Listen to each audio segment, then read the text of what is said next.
বিশ্বকাপের শতবর্ষ পূর্তি উপলক্ষে ২০৩০ আসর হতে যাচ্ছে ফুটবল ইতিহাসের সবচেয়ে অনন্য বিশ্বকাপ।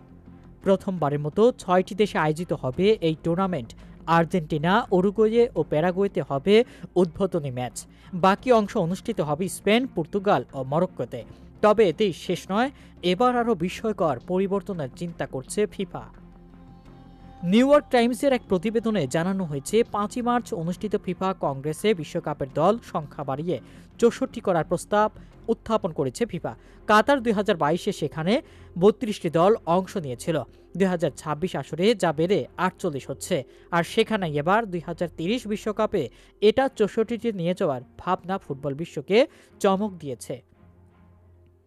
যদি এই পরিকল্পনা বাস্তবায়িত হয়, তবে এটি হবে ১৯৩০ সালের প্রথম বিশ্বকাপের তুলনায় প্রায় ৫ গুণ বড় অবসর।